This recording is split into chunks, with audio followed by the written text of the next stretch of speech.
নমস্কাৰ বন্ধুসকল, আজি আমি টেট একাডেমীৰ পৰা আসাম টেট 2019ৰ বাবে প্ৰয়োজনীয় বৰ্গৰ কালি, আয়তৰ কালি, বৰ্গৰ পৰিসীমা, আয়তৰ পৰিসীমা বা চাৰিসীমাৰ বিষয়ে আলোচনা কৰিম। সূত্ৰসমূহ জানিবলৈ চেষ্টা কৰি তাৰ লগত জড়িত প্ৰশ্নসমূহ আমি আলোচনা কৰিম। তো প্ৰথমতে জানি লওক বন্ধুসকল, আয়ত কি? আয়ত হ'ল এটা সামন্তৰিক। আয়ত হ'ল এটা সামন্তৰিক যাৰ সন্মুখৰ বাহু দুডাল সমান আৰু প্ৰতিটো কোণৰ মাপ 90 ডিগ্ৰী। প্ৰতিটো কোণৰ মাপ 90 ডিগ্ৰী হ'লে তাক আমি কি বুলি ক'ম? আয়ত। আৰু সন্মুখৰ বাহু দুডাল সমান হ'লে, যি সামন্তৰিকৰ সন্মুখৰ বাহু দুডাল সমান, মুখামুখি হৈ থকা বাহু দুডাল সমান আৰু প্ৰতিটো কোণৰ মাপ এক সমকোণ, তাক আমি আয়ত বুলি কওঁ। এতিয়া আয়তৰ আমি কালি আয়ত কালি বা ক্ষেত্ৰফল কি আৰু ইয়াৰ সূত্ৰটো কি আমি জানিম। আয়তৰ কালি বা ক্ষেত্ৰফল, কালি আৰু ক্ষেত্ৰফল একে।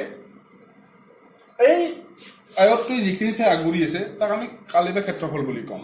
আৰু ইয়াৰ সূত্ৰটো হ'ল দিশ পূৰণ প্ৰস্থ বৰ্গ একক। এইটো হ'ল দিশ আৰু এইটো হ'ল প্ৰস্থ।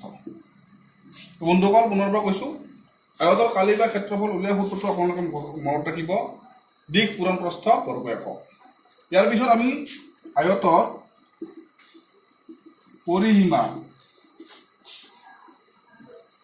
বা চাৰিসীমা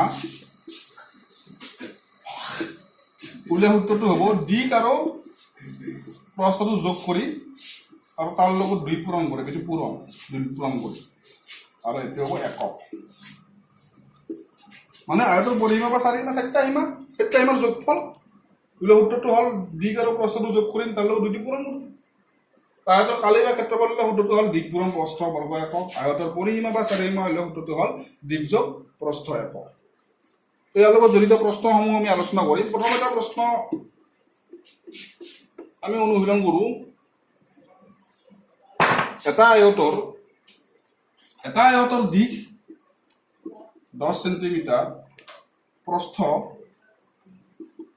7 সেন্টিমিটাৰ হ'লে কালি কিমান হ'ব? তো দিয়া আছে, এইটো একেবাৰে সহজ, চিম্পল প্ৰশ্ন। 10 পূৰণ 7 70 বৰ্গ সেন্টিমিটাৰ।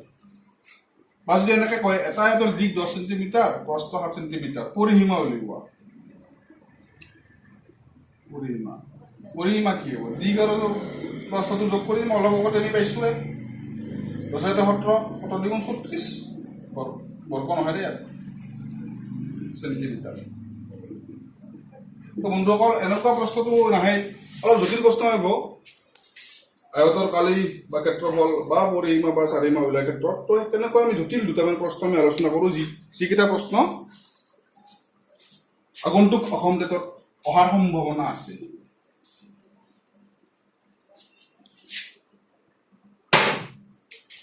আমাৰ প্ৰশ্নটো দিছে, এখন আয়তাকাৰ বাগিচাৰ কালি 70 বৰ্গ মিটাৰ। যদি প্ৰস্থ 7 মিটাৰ হয়,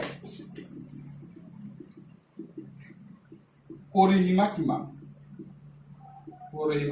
এনেকুৱা প্ৰশ্ন আহিব পাৰে। তো বন্ধুসকল, প্ৰথমতে আমি চাম কি উলিয়াব দিছে। প্ৰথমতে চাম আমাৰ পৰিসীমা।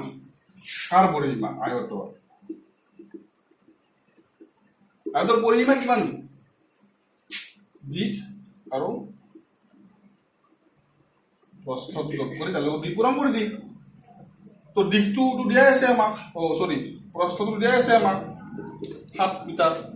তো এতিয়া আমাৰ প্ৰয়োজন দিশটো যদি দিয়া নাই, দিশটো আমি কেনেকৈ উলিয়াম? দিশটো উলিয়াব পাৰিম এই কালি যি দিয়া আছে ইয়াৰ পৰা। তো আয়তৰ কালি উলিওৱা সূত্ৰটো কি আছিল আমাৰ? দিশ পূৰণ প্ৰস্থ। তো কালি কিমান দিয়া আছে? 70।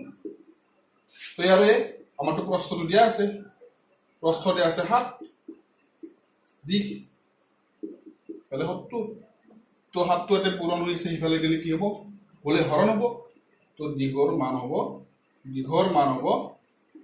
10 তো দিঘে পালো আমি আমাক উলিয়াব দিছিল কি পৰিসীমা তো প্ৰশ্নটো দিয়াই আছে প্ৰশ্নত 7 দিকটো বহাই দিলো ইয়াতে 10 ইয়াতে 17 দেখোন 34 মিটাৰ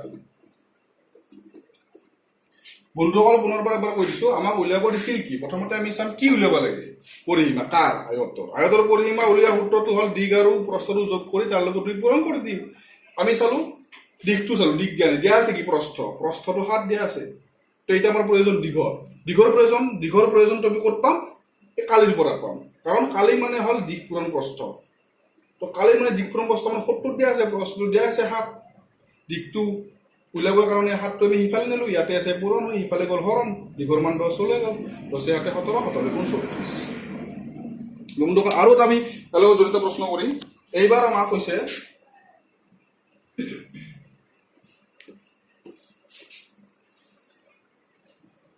আয়তাকাৰ বাগিচাখনৰ পৰিসীমা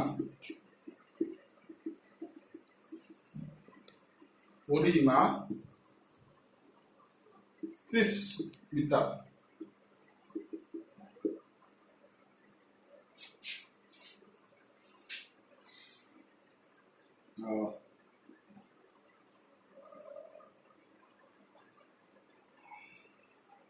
পৰিসীমা 30 মিটাৰ যদি প্ৰস্থ অংকটো এবাৰ কৰি লওঁ পৰিসীমা 30 মিটাৰ হ'লে প্ৰস্থ হ'ব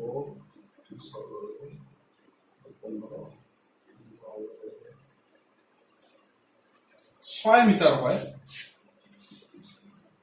কালি উলিওৱা কালি কিমান হ'ব তো বন্ধুসকল আমি প্ৰথমতে চাম কালি কি উলিয়াব দিছে কালি উলিয়াব দিছে তো কালি দিক পূৰণ প্ৰস্থ আয়তৰ কালি তো আমাক কি দিয়া আছে প্ৰস্থ দিয়া আছে আমাক লাগে কি তাৰিখ পৰিসীমা লাগে কি কয় দিক লাগে দিকটো আমি কাৰ পৰা পাম পৰিসীমাৰ পৰা পাম কাৰণ আমাক কয় পৰিসীমাৰ উলিওৱা সূত্ৰটো দিক যোগ প্ৰস্থ মানে কিমান 30 দিয়া আছে তো এইফালে আমাৰ দুইটোতে পূৰণ হৈছে সিফালে হৰণ হ'লে কিমান হ'ব ইয়াতে 15 হ'ব দিক যোগ প্ৰস্থ দিয়া আছে কিমান আমাৰ 6 দিয়া আছে তো 15 দিঘৰ মান হ'ব ন দিঘৰ মান আমি পালো ন আমাকতো দিক নালাগে আমাক উলিয়াব দিছে কালিহে তো দিঘৰ প্ৰয়োজন হ'ব কিন্তু কালি তো 9টো দিঘৰ ঠাইত বহাই দিব 9 গুণ 54 বৰ্গ মিটাৰ